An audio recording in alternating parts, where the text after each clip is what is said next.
શાસક પક્ષની ઉમેદવાર પસંદગી પ્રક્રિયા સંપન્ન ભુજ અને અંજારમાં 860 થી વધુ આગેવાનોએ કરી દાવેદારી. આગામી સ્થાનિક સ્વરાજ્યની ચૂંટણીઓને અનુલક્ષીને કચ્છ જિલ્લામાં શાસક પક્ષ દ્વારા ઉમેદવાર પસંદગી માટેની પરામર્શ પ્રક્રિયા હાથ ધરવામાં આવી છે.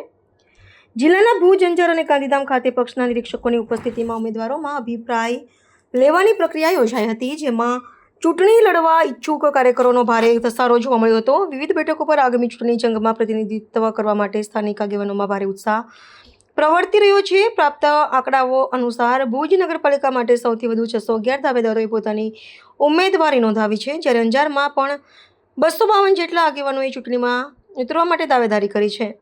ખાસ નોંધનીય બાબત એ છે કે ગાંધીધામને તાજેતરમાં જ મહાનગરપાલિકાનો દરજ્જો મળ્યો છે અને ત્યાં પ્રથમ વખત મહાનગરપાલિકાની ચૂંટણી યોજાવા જઈ રહી છે. ઐતિહાસિક પ્રથમ ચૂંટણીમાં ભાગ લેવા માટે ગાંધીધામમાં 395 જેટલા ઉમેદવારોએ પોતાની દાવેદારી રજૂ કરી છે.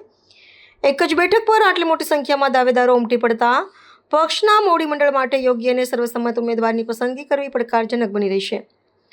નિરીક્ષકો દ્વારા દરેક દાવેદાર અને સ્થાનિક આગેવાનોનો રૂબરૂ અભિપ્રાય સાંભળ્યા બાદ આ અંગેનો વિસ્તૃત અહેવાલ રાજ્યકક્ષાની નેતાગીરીને સુપરત કરવામાં આવશે.